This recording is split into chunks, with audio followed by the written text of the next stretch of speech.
मकर संक्रांति हिंदू धर्म के सबसे महत्वपूर्ण त्योहारों में से एक है। ये हर साल 14 या 15 जनवरी को मनाया जाता है। यह एक ऐसा त्योहार है जिसे देश भर में अलग अलग नामों और रीति रिवाजों के साथ मनाया जाता है। लोग विभिन्न गतिविधियों जैसे नृत्य, गायन और आनंद के साथ मौसम के उत्सव का आनंद लेते हैं, जो विशेष रूप से तिल यानी तिल के बीज और गुड़ के साथ बनाया जाता है। लोग पतंग भी उड़ाते हैं और अपने परिवार और दोस्तों के साथ त्योहार का आनंद लेते हैं। प्रस्तावना: हिंदू धर्म के प्रमुख त्योहारों में से एक है मकर संक्रांति। मकर संक्रांति संक्रांति का त्योहार सूर्य के उत्तरायण होने पर मनाया जाता है।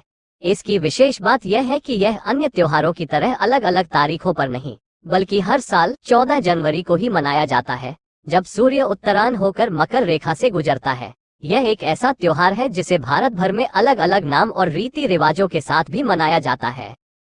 संक्रांति का त्योहार कब? मकर संक्रांति का संबंध सीधा पृथ्वी के भूगोल और सूर्य की स्थिति से है। जब भी सूर्य मकर रेखा पर आता है, वह दिन 14 जनवरी ही होता है। अतः इस दिन मकर संक्रांति का त्योहार मनाया जाता है। कभी कभी यह एक दिन पहले या बाद में यानी 13 या 15 जनवरी को भी मनाया जाता है, लेकिन ऐसा कम ही होता है। कैसे मनाएं मकर संक्रांति? मकर संक्रांति के दिन सुबह जल्दी उठकर तिल का उपटन कर स्नान किया जाता है। इसके अलावा तिल गुड़ मिलाकर लड्डू और अन्य पकवान भी बनाए जाते हैं। अपने परिवार और दोस्तों के साथ मिलकर पतंग उड़ाते हैं तथा त्योहार का आनंद उठाते हैं। सुहागिनें इस अवसर पर सुहाग सामग्री तथा अन्य उपयोगी चीजों का आदान प्रदान करती है। इस संबंध में मान्यता है कि इससे उनके पति की उम्र लंबी होती है। मकर संक्रांति के पर्व को भारत के अलग अलग क्षेत्रों में अलग अलग तरह से मनाया जाता है। आंध्र, केरल, कर्नाटक में इसे संक्रांति कहा जाता है। तमिलनाडु में इसे पोंगल पर्व के रूप में मनाया जाता है। पंजाब और हरियाणा में इस समय नई फसल का स्वागत किया जाता है और लोहड़ी पर्व मनाया जाता है। असम में इस दिन को बिहू के रूप में उल्लासपूर्वक मनाया जाता है। धर्म ज्योतिष की नजर से ज्योतिष के नजरिए देखें तो इस दिन सूर्य धनु राशि को छोड़कर मकर राशि में प्रवेश करता है और सूर्य के उत्तरायण की गति प्रारंभ होती है। सूर्य के उत्तरायण में प्रवेश को स्वागत पर्व के रूप में मकर संक्रांति का पर्व मनाया जाता है।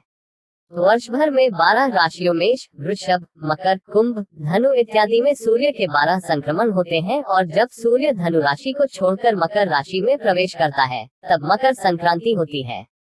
धर्म में भी संक्रांति का बहुत महत्व माना गया है। पर्व की खासियत: भारत बहुत बड़ा देश है और हर प्रांत में संक्रांति का नाम और मनाने का तरीका अलग अलग होता है। अलग अलग मान्यताओं के अनुसार इस पर्व के पकवान भी अलग अलग होते हैं, लेकिन दाल और चावल की खिचड़ी इस पर्व की प्रमुख पहचान बन चुकी है। इस दिन विशेष रूप से गुड़ और घी के साथ खिचड़ी खाने का महत्व है। इसके अलावा तिल और गुड़ का भी मकर संक्रांति पर बेहद महत्व है। माना जाता है कि सर्दियों भरे इस दिन में तिल गुड़ का सेवन शरीर को गर्मी पहुंचाता है तथा ठंड से शरीर की रक्षा करता है। संक्रांति और दान का महत्व: सूर्य उत्तरायण होने के बाद से देवों की ब्रह्म मुहूर्त उपासना का पुण्य काल प्रारंभ हो जाता है। इस काल को ही परा अपरा विद्या की प्राप्ति का काल कहा जाता है। इसे साधना का सिद्धि काल भी कहा गया है। इस काल में देव प्रतिष्ठा, गृह निर्माण, यज्ञ कर्म आदि पुनीत कर्म किए जाते हैं। मकर संक्रांति को स्नान और दान का पर्व भी कहा जाता है। इस दिन तीर्थों एवं पवित्र नदियों में स्नान, सूर्य अर्घ्य का बेहद महत्व है। साथ ही तिल, गुड़, खिचड़ी, फल एवं राशि के अनुसार दान करने पर पुण्य फल की प्राप्ति होती है। ऐसा भी माना जाता है कि इस दिन किए गए दान से सूर्य देवता प्रसन्न होते हैं।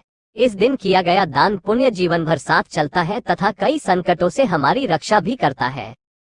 महाभारत में संक्रांति: महाभारत के सर्वश्रेष्ठ योद्धा भीष्म पितामह ने सूर्य के उत्तरायण होने पर ही माघ शुक्ल अष्टमी के दिन स्वेच्छा से शरीर का परित्याग किया था। उनका श्राद्ध संस्कार भी सूर्य की उत्तरायण गति में हुआ था।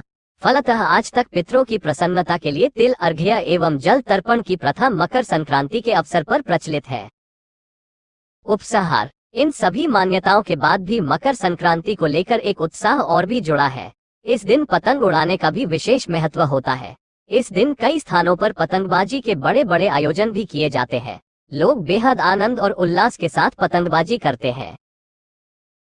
बदलते समय के अनुसार भागदौड़ भरी जिंदगी में कई जगहों पर इसका महत्व कम होता जा रहा है।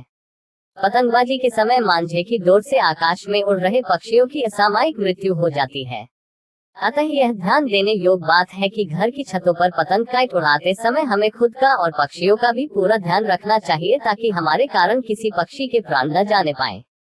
कुल मिलाकर मकर संक्रांति का त्योहार, मकर संक्रांति फेस्टिवल जीवन में दान धर्म करने, हंसी खुशी रहने, प्रेम पूर्वक व्यवहार करने तथा भाईचारा इन सबको साथ लेकर चलने की सीख देता है।